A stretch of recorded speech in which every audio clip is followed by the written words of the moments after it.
Júlio, vem orar para a gente entrar na palavra.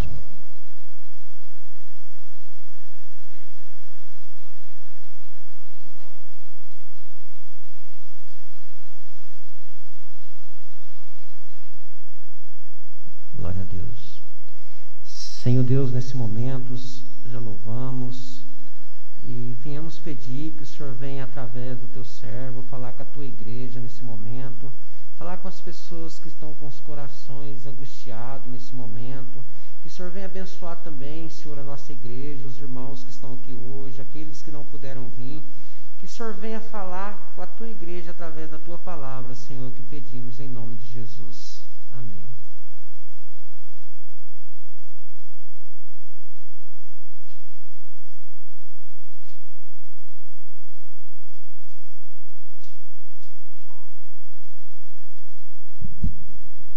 Cumprimento os irmãos com a paz do Senhor. Muita alegria que nós estamos aqui reunidos para nos alimentarmos nesse domingo da palavra de Deus. Abram vossas Bíblias em Lucas 10, 25. Lucas 10, 25.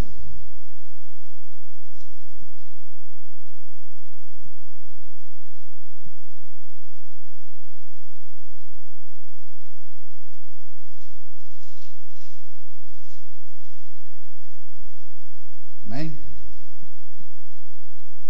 A palavra de Deus fala assim: e eis que se levantou um certo doutor da lei, tentando e dizendo: Mestre, que farei para herdar a vida eterna? E ele lhe disse: que está escrito na lei? Como lês? E respondendo ele disse: amarás o Senhor teu Deus de todo o teu coração, e de toda a tua alma, e de todas as tuas forças, e de todo o teu entendimento, e ao teu próximo como a ti mesmo. E disse-lhe: respondeste bem, faz isso e viverás. Ele, porém, querendo justificar-se a si mesmo, disse a Jesus: e quem é o meu próximo? Respondendo Jesus, disse: descia um homem de Jerusalém para Jericó, e caiu nas mãos de salteadores, aos quais os despojaram, e espancando-o, se retiraram, deixando-o meio morto.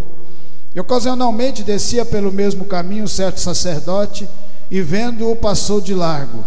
E de igual modo também um levita, chegando àquele lugar e vendo-o, passou de largo. Mas o samaritano que ia de viagem chegou ao pé dele, e vendo-o, moveu-se de íntima compaixão, e aproximando-se, atou-lhe as feridas, aplicando-lhes azeite e vinho, e pondo-o sobre a sua cavalgadura, levou para uma estalagem e cuidou dele. E partindo ao outro dia, tirou 2 denários e deu ao hospedeiro, e disse-lhe: cuida dele, e tudo o que demais gastares eu te pagarei quando voltar. Qual, pois, desses 3 te parece que foi o próximo daquele que caiu nas mãos dos salteadores? E ele disse: o que usou de misericórdia para com ele. Disse, pois, Jesus: vai, faz da mesma maneira. Podeis assentar, em nome do Senhor Jesus Cristo. Nessa passagem de Lucas, a qual fala o bom samaritano, a parábola do bom samaritano, ela conta para nós que existia um doutor da lei que tinha todo o conhecimento da palavra de Deus, e ele pergunta para Jesus como ele faria para salvar a sua alma. No momento que Jesus responde, ele fala que ele concorda com tudo, e ele fala: e quem é o meu próximo, Senhor? Porque naquele momento Jesus estava curando o povo judeu, mas estava curando também as pessoas que não tinham nada a ver com os judeus, nós, a qual recebemos esse evangelho. E a partir desse momento Jesus explica para ele e para cada um de nós que o que faz com que agrademos a Deus não é andar na palavra e não cumpri-la, mas sim praticar. Ele fala que existiam sacerdotes, existiam levitas que estavam andando e viam uma pessoa caída, mas eles passaram do outro lado, não foram ajudar aquela pessoa que estava precisando naquele momento. E olha que aquela pessoa fazia parte do povo judeu. E aí ele fala de samaritano que para, e quando ele para e ele vê aquela pessoa caída, ele enche de compaixão seu coração, mostrando para cada um de nós que nós só vamos ter compaixões das pessoas se nós nos aproximarmos das pessoas que estão doentes, que estão precisando da palavra do Senhor, que estão precisando da palavra de Deus.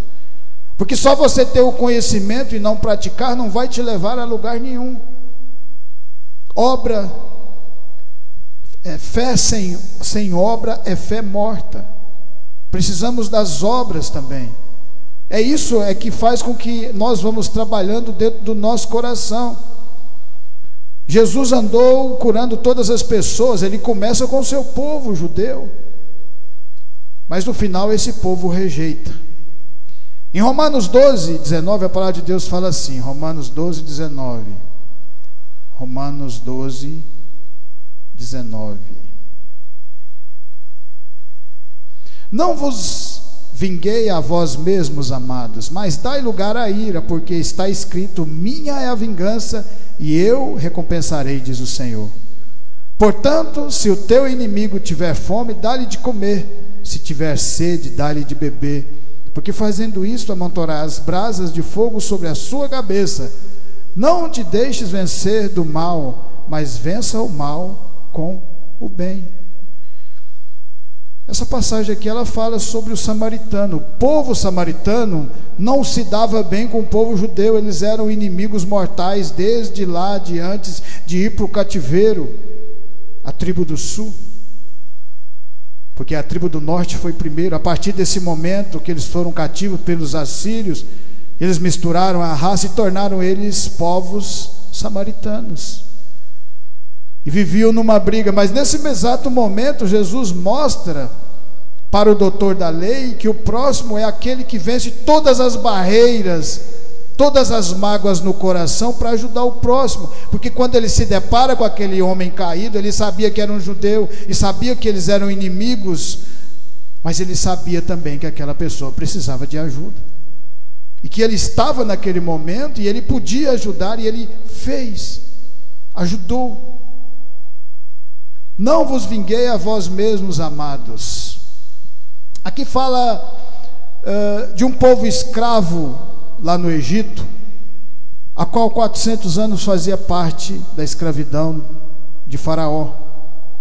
Mas num determinado momento Deus prepara Moisés da sua maneira, no seu tempo, e põe Moisés para levar a palavra lá no Egito de volta, quando Moisés já estava com 84 anos, mostrando para nós que o tempo é de Deus. Ele tem o tempo certo para trabalhar na sua obra. Essa obra não é minha, não é sua, não é de ninguém, essa obra é de Deus.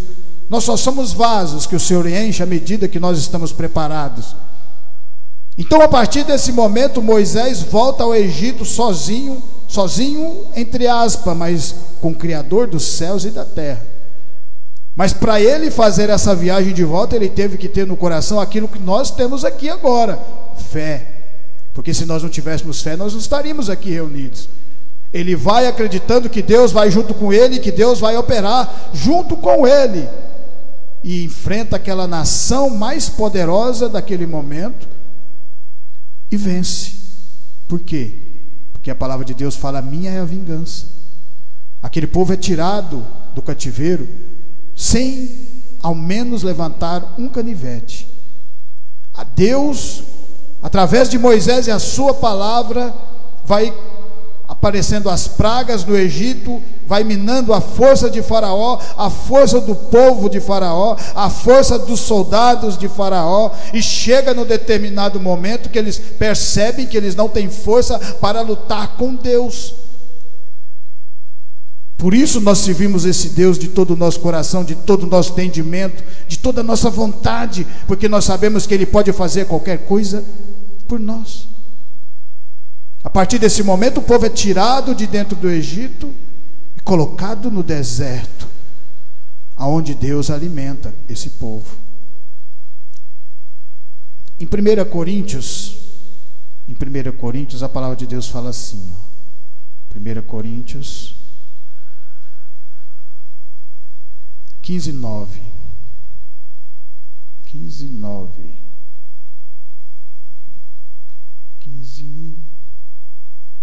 9. Porque eu sou o menor dos apóstolos, que não sou digno de ser chamado apóstolo, pois que persegui a igreja de Deus. Paulo aqui está falando que ele não era digno de ser apóstolo, porque ele perseguiu. Quando o doutor da lei pergunta quem é o meu próximo, nós vamos pegar como exemplo a caminhada de Paulo. Paulo perseguia os cristãos, Paulo prendia eles, ele tinha livre acesso, livre liberdade para bater, para até matar os cristãos. Mas a partir daquele momento que ele atacava o povo de Deus não revidava e continuava pregando a palavra, porque ter fé no coração é que quando nós somos atacados, nós continuamos glorificando a Deus e orando para que as pessoas sejam transformadas os seus corações. Isso faz com que as pessoas do mundo fiquem confusas, igual ficou Paulo, porque amontoará brasas em sua cabeça. Quando uma pessoa bate você, persegue você e você não revida, porque você é um cristão conhecedor da palavra, deixa ela confusa. Quando você ajuda, porque a palavra de Deus fala para você ajudar os seus inimigos, alimentar quando faltar o pão na casa deles. O que aconteceu naquele momento, quando o samaritano chega e se aproxima daquela pessoa que estava caída, ele estava viajando, ele não era daquele lugar, e de repente ele vê um homem caído, um judeu, a qual não gostava dele, a qual eles também não gostavam, mas mesmo assim, ele para e ajuda aquela pessoa. Moveu-se de íntima compaixão, se aproximou da pessoa que precisava de ajuda. Quando o diácono Estevão estava sendo apedrejado antes, ele prega a palavra e Saulo estava lá, ouvindo. E provavelmente ele ficou confuso. Como uma pessoa que vai perder a vida nesse momento continua glorificando a Deus dessa forma, com essa fé no coração? Como que nós continuamos prendendo essas pessoas e batendo nelas e elas não deixam de adorar esse Deus, continuam adorando Jesus Cristo, colocando Ele como seu único e suficiente Salvador? E aí começa a vir as perguntas no coração de Paulo, porque é assim que somos a diferença do povo de Deus. E a partir desse momento, Paulo entra na estrada de Damasco, e ele tem um encontro com o Senhor Jesus. Esse encontro que nós também tivemos, ou aqueles que não tiveram vão ter, porque existe o tempo de Deus para que isso aconteça nas nossas vidas. Existe um tempo de Deus para quebrantar o nosso coração. Provavelmente Paulo ia perseguir aquele povo, mas algo estava dentro do coração dele. Por que está acontecendo isso com esse povo? Porque eles continuam adorando esse Jesus. E de repente, na estrada de Damasco, uma voz fala com ele, uma luz, e vem uma voz dizendo: Saulo, por que me persegue? Ele fala: quem é, Senhor? Ele fala: sou eu, Jesus. O Jesus que você ouve desse povo que você persegue, sou eu que estou aqui falando com você nesse momento. E aí ele cai no chão, e a vida dele naquele momento muda. Porque quando nós andamos verdadeiramente com o Senhor, a nossa vida muda. Não tenha dúvida sobre isso. Talvez vai ter tempo na nossa vida que nós vamos cometer erros, mas o Senhor está sempre nos levantando e mostrando o caminho. Continua nesse caminho, porque eu estou com vocês. E Paulo se torna um dos maiores pregadores da palavra de Deus.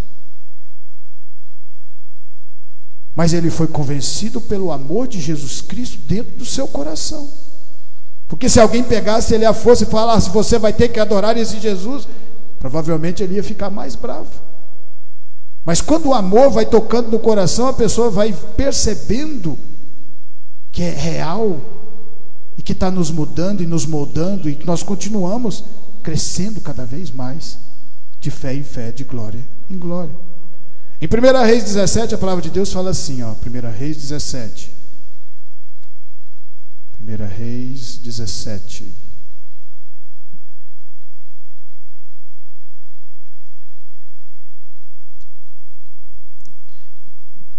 Reis 17, 12.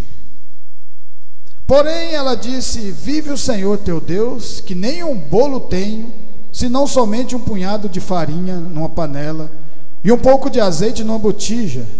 E vês aqui, apanhei 2 cavacos e vou prepará-los para mim e para o meu filho, para que comamos e morramos. E Elias lhe disse: não temas, vai e faz conforme a tua palavra, porém faz isso primeiro para mim um bolo pequeno e traz-me para fora, depois fará para ti e para teu filho. Porque assim diz o Senhor, Deus de Israel: a farinha da panela não se acabará e o azeite da botija não faltará, até que o dia em que o Senhor dê chuva sobre a terra. E foi ela e fez conforme a palavra de Elias, e assim comeu ela e ele e a sua casa muitos dias. Da panela a farinha não acabou, e da botija o azeite não faltou, conforme a palavra do Senhor que falara pelo ministério de Elias.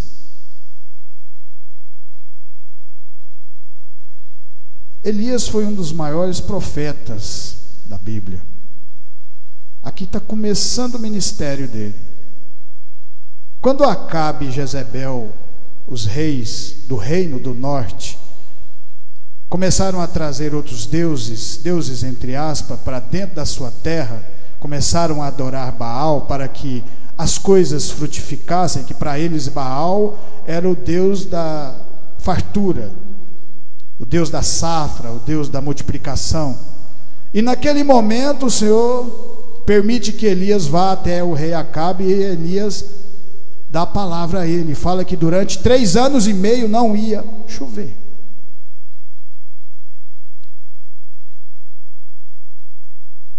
E a palavra de Deus, ela tem poder se você tiver fé no seu coração.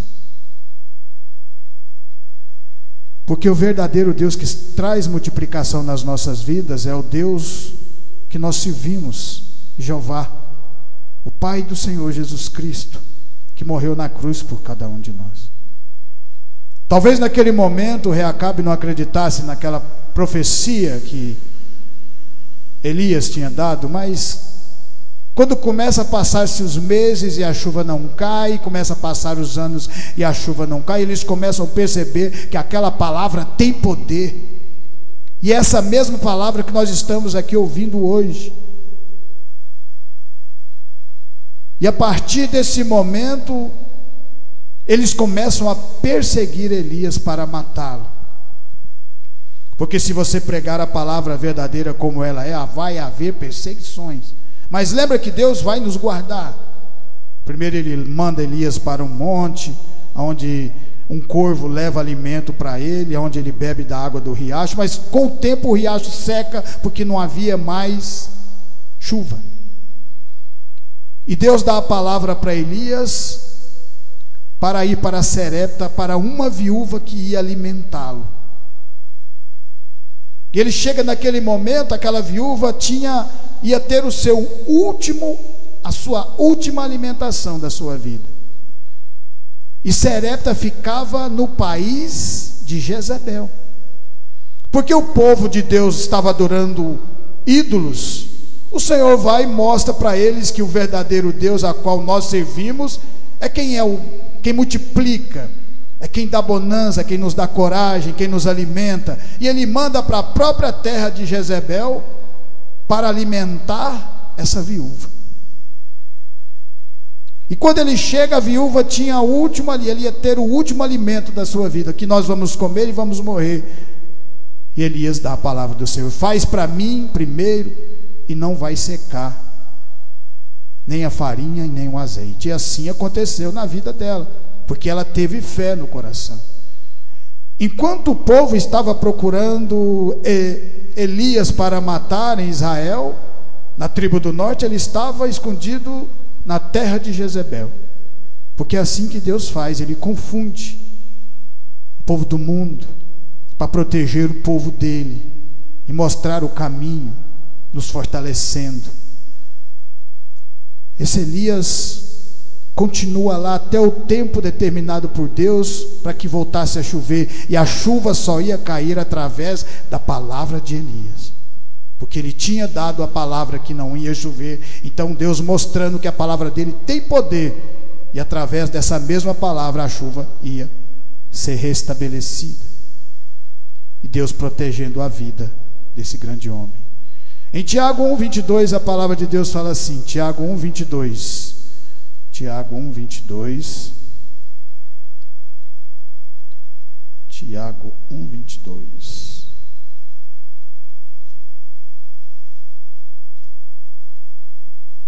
Está lá para frente de Hebreus.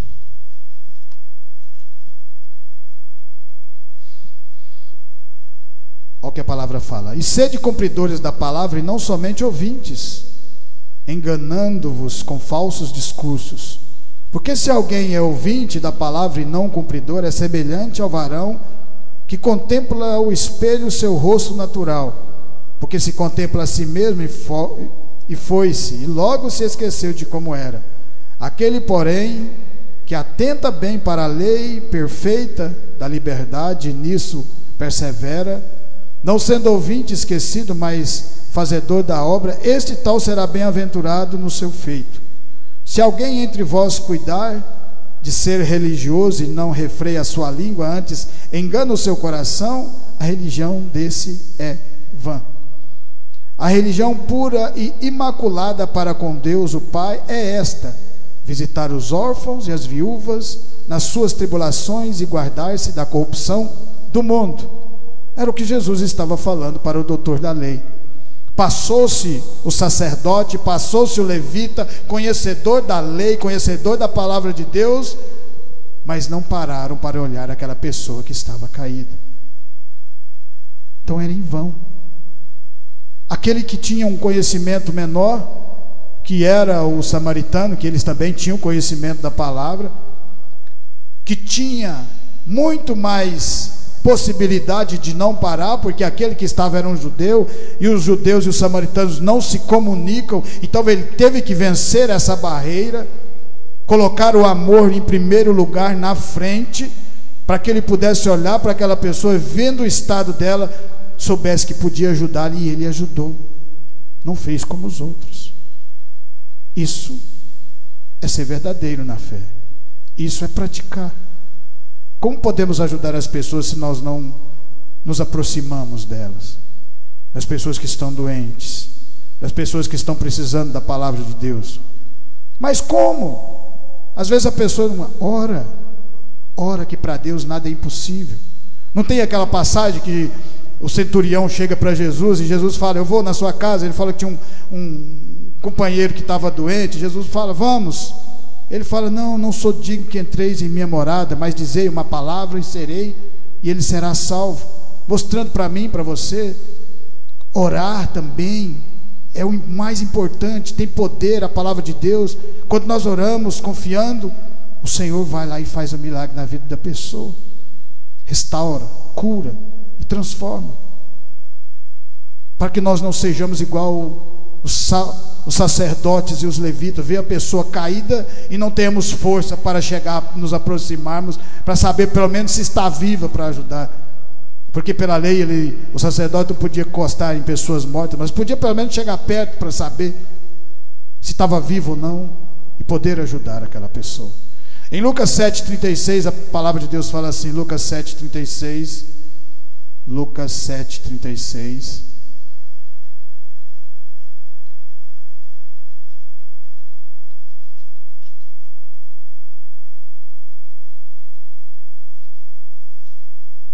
E rogou-lhe um dos fariseus que comesse com ele. E entrando em casa do fariseu, assentou-se à mesa. E eis que uma mulher da cidade, uma pecadora, sabendo que ele estava à mesa em casa do fariseu, levou um vaso de alabastro com unguento.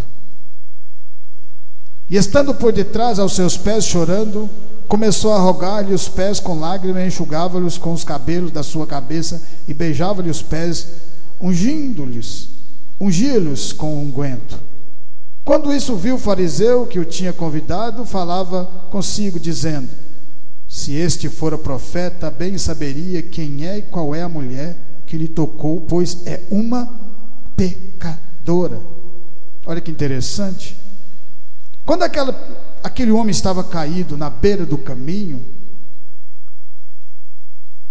o samaritano não se preocupou com o passado da vida dele, quem ele era, o que ele tinha feito, o que ele ia fazer. Ele simplesmente olhou e viu que aquela pessoa precisava de ajuda. Jesus fala: eu vim para os doentes, os sãos não precisam de ajuda. As pessoas que acham que são sãs, elas não vão procurar médico, não adianta. Agora, aquela pessoa que está doente, precisa do alimento e precisa de ajuda, quando você leva a palavra para dentro do coração dela, ela recebe. Ela recebe. Por isso que não devemos nos preocupar com as pessoas que estão caídas, não importando se é um bêbado, se é um drogado, se é o que seja a pessoa. Se ela quiser receber a palavra estará sempre aberta, nós estaremos sempre com a porta aberta para que essa palavra seja tocada no coração dessas pessoas. E respondendo, Jesus disse: Simão, uma coisa tenho a te dizer. E ele disse: diz-me, mestre. Simão era o que estava questionando sobre a pecadora que estava ungindo o Senhor Jesus. E o Senhor Jesus conhece o coração de todo mundo, conhece o seu, o meu, o nosso coração. Ele sabe nossos pensamentos, as nossas intenções. Eu não sei da vida de ninguém, mas Deus sabe. Um certo credor tinha 2 devedores, um devia-lhe 500 denários e outro 50. Jesus está falando para ele. O que devia 50 denários era Simão, no ponto de vista dele. O que devia 500 era a mulher pecadora, a qual ele estava, julgando. E não tendo eles com que pagar, perdoou-lhes a ambos. Diz, pois, qual deles amarás mais? Simão respondendo diz: tenho para mim que aquele a quem mais perdoou. E disse-lhe Jesus: julgaste bem. O que eu acho mais bonito na palavra de Deus é que Jesus, ele sempre tinha uma maneira de, com a palavra, tocar o coração da pessoa. A pessoa questionava, ele via no coração, ia com a palavra, ia lá e trabalhava aquilo dentro do coração dela. Julgaste bem. Aí olha o que ele fala. E voltando-se para a mulher, disse a Simão: vês tu essa mulher? Entrei em tua casa e não me deste água para os pés, mas esta rogou os pés com lágrimas e me enxugou com os seus cabelos. Não me destes um beijo, mas essa, desde que entrou, não tem cansado de me beijar os pés. Não me ungiste a cabeça com óleo, mas esta ungiu os pés com unguento. Por isso te digo que os seus muitos pecados lhe são perdoados, porque muito amou, mas aquele a quem pouco é perdoado, pouco ama. E disse a ela: os teus pecados te são perdoados. Essa mulher estava caída à beira do caminho também. Jesus Cristo a ajudou. Ele sabia de tudo que estava se passando na vida dela, no coração dela. Jesus a curou com a palavra. Ela creu. Jesus foi lá e fez a obra na vida dela. O mesmo que acontece no meio de nós. Nós estamos aqui porque fomos curados. Eu pelo menos sim. Agora as outras pessoas eu não posso dizer a mesma coisa. Eu não conheço o coração de ninguém. O Senhor nunca me mostrou. A partir do momento que você é curado, você se agarra ao Senhor Jesus e essa oportunidade única que Ele dá para cada um de nós, e vamos seguindo em frente. Com a prática e com o tempo é que nós vamos aprendendo a crescer. É com o tempo que a árvore vai dar o fruto, no momento certo, no tempo de Deus. Por isso Simão critica, mas nesse momento ele recebe uma lição do Senhor Jesus, um aprendizado. Que quando nós andamos sobre a palavra, nós estamos sempre aprendendo. O mesmo acontece quando o doutor da lei fala para Jesus: quem é o meu próximo? Falando para ele: você está curando todo mundo? Aí que negócio é esse? O próximo não é nós, da nossa raça? Jesus, através dessa parábola, mostra para ele que o povo que próximo deles, que estava caído, passou o sacerdote, passou o levita, ninguém teve coragem de ajudá-lo. Porque tinha o conhecimento, mas não praticava. Tem que ter a prática. É na prática que nós vamos crescendo no entendimento. Em Mateus 14, 13, a palavra de Deus fala assim. Mateus 14, 13. Mateus 14, 13.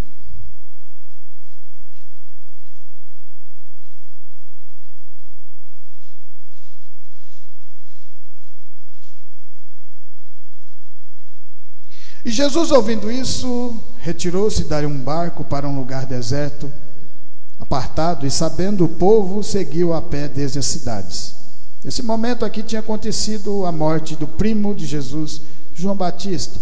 E você vê que mesmo nesse momento de dificuldade, a qual poderia estar, com certeza estava o seu coração, ele não deixou de ajudar as pessoas. E às vezes nós passamos por um momentozinho qualquer na vida da gente e aí pronto, já está tudo acabado. Jesus saiu e viu uma grande multidão e possuído de íntima compaixão, possuído de íntima compaixão para com ela, curou os seus enfermos. Por que ele curou? Porque ele se colocou no lugar daquelas pessoas, porque ele se aproximou dela, igual o samaritano se aproximou daquela pessoa caída. Se você não se aproximar, se nós não nos aproximarmos das pessoas que estão precisando da ajuda, da palavra do Senhor, como vamos ajudar? Como nós vamos nos compadecer disso? Da situação, desse momento difícil, de crise? Orando, se puder ajudar de outra maneira, também ajude. De qualquer maneira para ajudar é bem-vindo.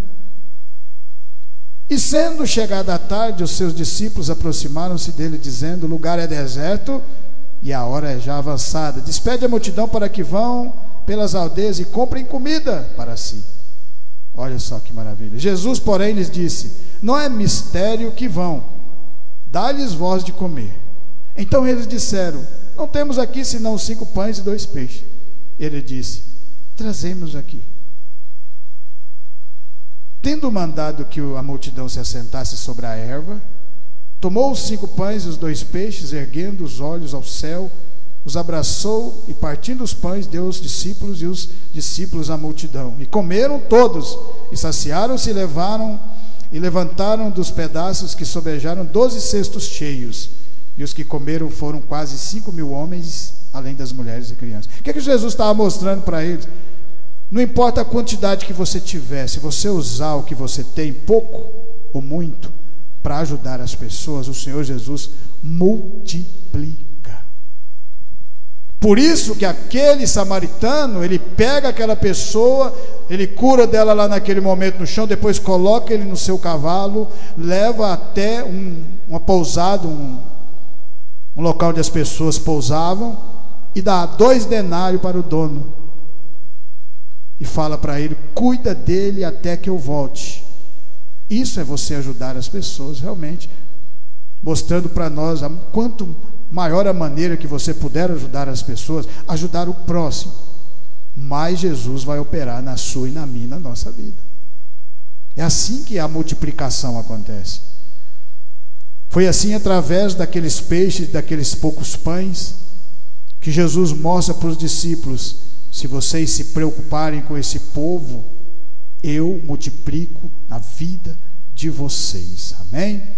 E para finalizar, em Lucas 23, 33, a palavra de Deus fala assim, Lucas 23, 33. Lucas 23, 33.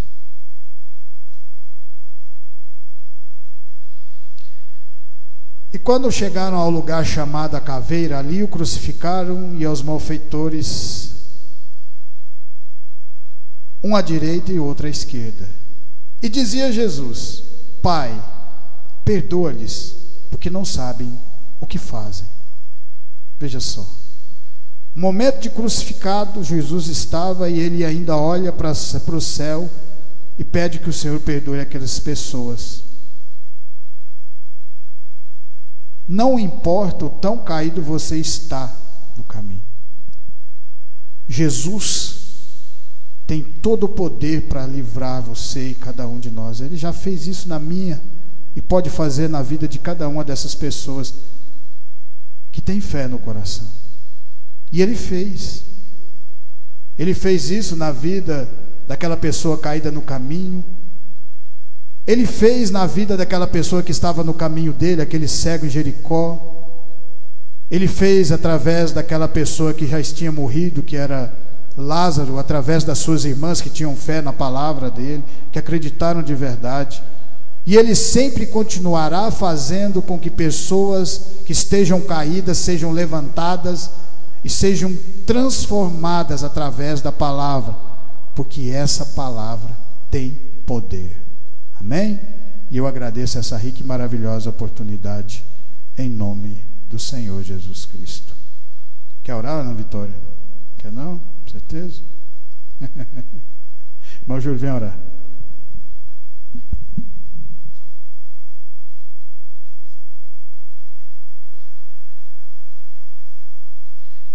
Senhor, obrigado por mais essa oportunidade, por mais esse domingo de estar aqui na casa do Senhor, louvando o teu nome, e que o Senhor tenha falado com cada um através da sua palavra, e que o Senhor venha abençoar os irmãos que estão aqui hoje, que o Senhor leve eles com segurança para a sua casa, abençoa cada um deles que estão aqui, aqueles também que nos estão escutando nesse momento, e queremos agradecer em nome de Jesus, Senhor.